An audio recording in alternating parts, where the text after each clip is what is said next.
I want to talk about something that just made me chuckle a little bit. And I don't know how many of you guys would care or even laugh, but it made me chuckle. It was when Dispo, he was just sitting behind a boulder, looking at Frieza just going ham, using his death beam all over the place. And he's like, nope. he just gets out. He's like, nope. I love that scene. Just Dispo's like, no, I'm not dealing with Frieza. No way am I going near that man. He's too heinous for me. And you see Dispo just disappear from the episode. Like, he's out. He's just gone. And I just couldn't help but laugh because, like, Dispo, he's pretty strong for what we've seen. And this man is just like, nope to Frieza as soon as he saw him. It's just gone. It gave me a good laugh. But anyways, though, okay, so I can already see. I don't even need to look at forums, I don't need to look at comment section, I don't even need to look at social media to know, okay, that there is probably going to be some backlash to this episode. I already know. I already know there's going to be people complaining about this episode, and one of the big things people are going to be complaining about is that the fusion technique between Kel and Caulifla is now strong as Super Saiyan God. The fusion form of them. And I see many complaining about this, saying, oh, this is horrible, like, how can they reach this level and all that, and I know there is some justification in the complaints. I'm not going to say there isn't. However, there is one thing this episode does prove, and it does stay consistent overall when you do think about it. And I want to bring up something, once again, that I discussed in my last review, and I mentioned from time to time. Fusions are busted. Straight busted. End of discussion. Every time we see a Saiyan fusion, they're busted. Let's think back, okay? Let's just back up and think about it. Goten, Trunks. Their fusion, okay? Gotenks was insane. Gotenks was absolutely broken in a way. If it wasn't a child, Gotenks would have annihilated Super Buu like it was nothing. There would have been no problem. Gotenks was insane, okay? And we gotta remember that these two were only like Super Saiyans, and then they achieved Super Saiyan 3. Thanks to the fusion. The power jump right there is ridiculous. And these are just two kids. Then, let's move into the next one. Goku and Vegeta's fusion. Two rivals. Complete opposites, basically. Fusing together. Their power, almost equal. Goku's always been, like, kind of one step ahead, but they're almost equal in terms of power. When they fused, they became Vegito. And we all remember the smackdown that Vegito gave Buu. Super Buu couldn't do anything. Super Buu was a helpless child against Vegito. And from what we saw from Super Buu was no joke. In terms of level of power, where he stood and all that, he was no joke. This man was insane. He had Super Saiyan 3 within him. He had Piccolo. He had Gohan. This man was insane. In terms of power level standpoint, he was insane. And if you look at the scaling of that fight overall, from the power levels from that fight, at the time, Mystic Gohan, or Ultimate Gohan, correction, Ultimate Gohan was much stronger than Super Saiyan 3 at that point. Now, Super Saiyan 3 is probably a lot stronger now than what Gohan was, but at that point in the series, when you look in comparison to the fights, it's obvious that Ultimate Gohan was a lot stronger than Super Saiyan 3. Now, I know many are going to say, whoa, hold on, Chibi, whoa. You're probably going to say, like, Chibi, Kid Buu. Goku used Super Saiyan 3 against Kid Buu, and apparently he could kill Kid Buu if he used Super Saiyan 3. Yes, however, don't forget that Kid Buu was weaker than Super Buu, because he wasn't fused anymore, and even though he defused and he did become stronger in certain areas, it's because he was unpredictable. It wasn't because his power level was growing stronger. So Super Buu is still a lot stronger than Kid Buu. And so, Super Buu is no joke. Straight up no joke. Vegito coming in, mopping the floor with him. And from what we know from Vegito's power level in that moment, Vegito, we don't even know where he was at, because he clearly never even needed to turn Super Saiyan. He could have annihilated Super Buu like that, with just like a thought, basically. We saw how strong he was. He was just messing around with Super Buu like he was a child. So, from that, we always knew that Vegito was insane. And many have theorized and kind of guessed, like, where was Vegito's power? Like, where does he stack up compared to others? Like, could Vegito be on par with, Beerus or something? Many have discussed this theory in the past. And in, the Zamasu arc, we saw Vegito pop up again. Obviously for fan service reasons, but also he popped up and he had Super Saiyan Blue. And from what was stated is, it seems like Vegito tapped into the realm of the gods. He probably was near the level of maybe even Beerus himself, or at least gods of destruction. So this lets us know that Vegito, in terms of fusion-wise, he's always been extremely powerful. Or Saiyan fusions have always been extremely powerful.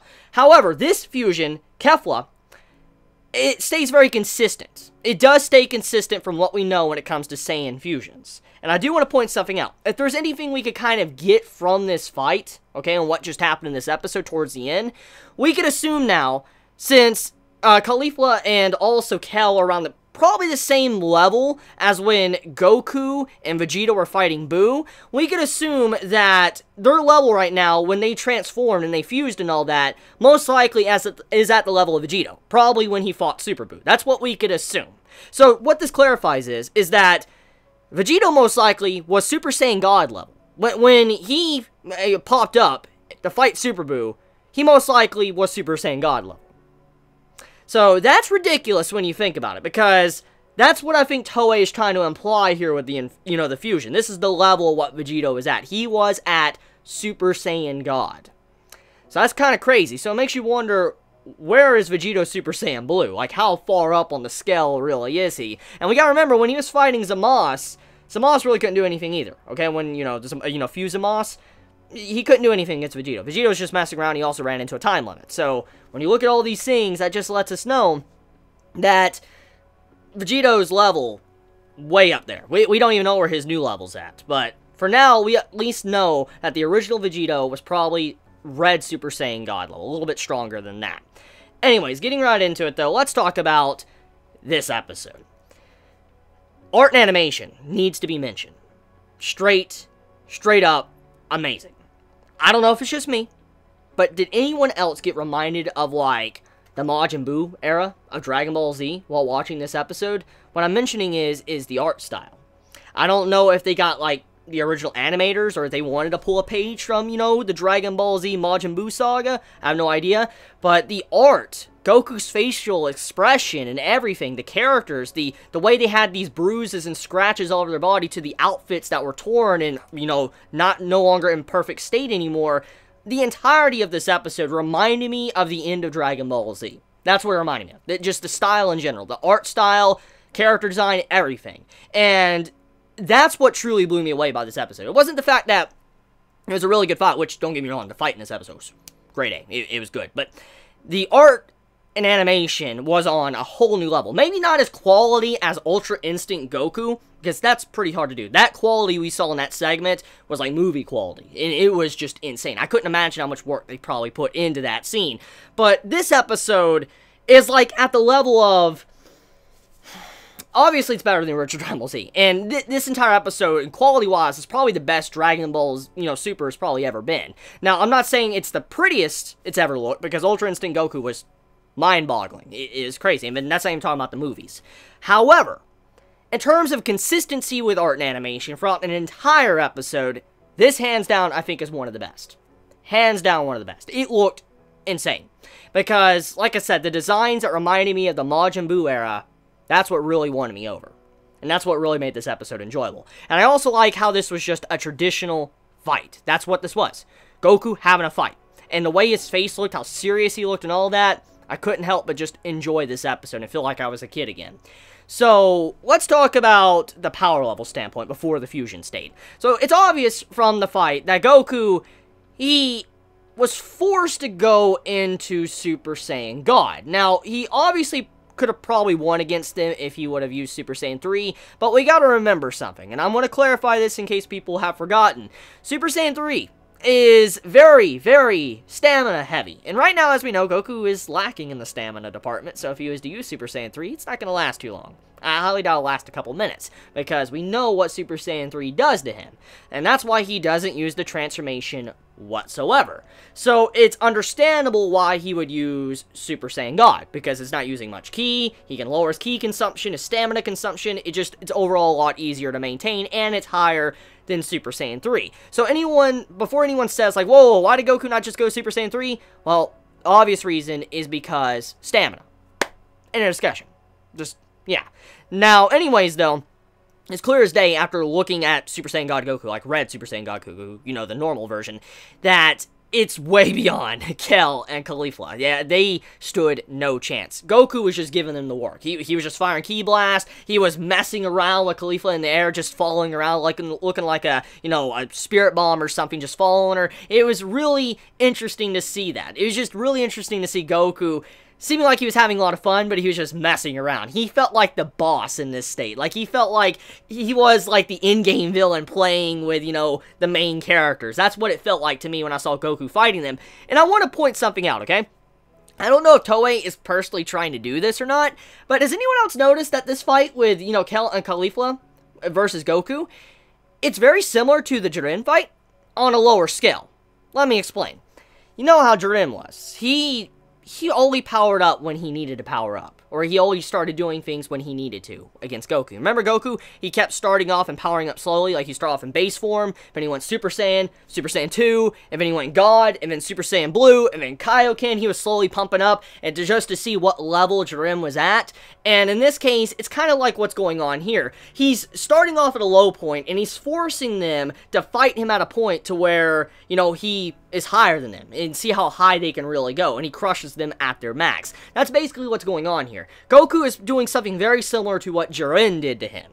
He's slowly raising his power up as he fights them, and then forcing them to bring out everything they have to take him down. Use everything they have. So that's the really interesting part about this entire fight. It reminds me a lot of what happened to Goku. Maybe Goku's getting out some stress. Okay, I know he's not doing that, but maybe, you know, jokes aside, or jokes, not throwing jokes aside, Goku might be relieving some stress after what Jiren did to him. He's like, you're not worth my time, get out of here. So, okay. Anyways, I want to mention something.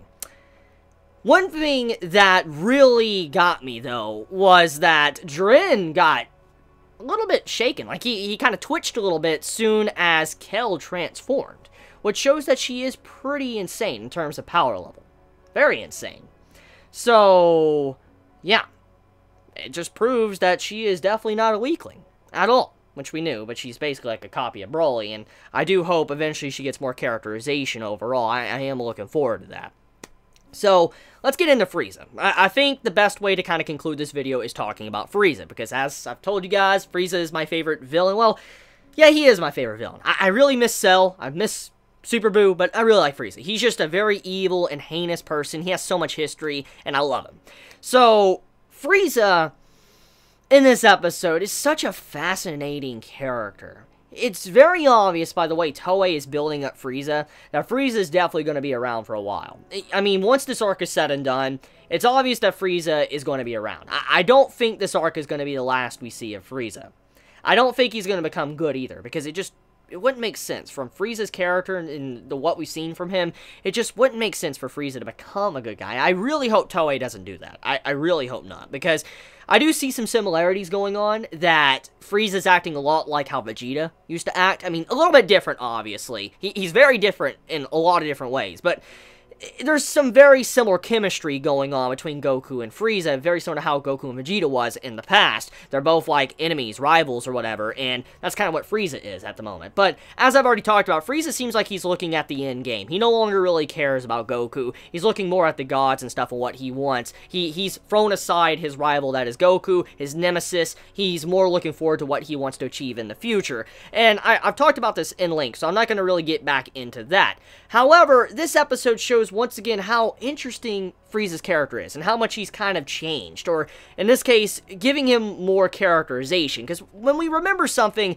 Frieza in the Namek Saga, we found out about all these things. He was this emperor. He was this heinous individual that used to sell planets, destroy planets, and he used to just annihilate races like that. And since then, we really haven't found out a lot about him until just recently.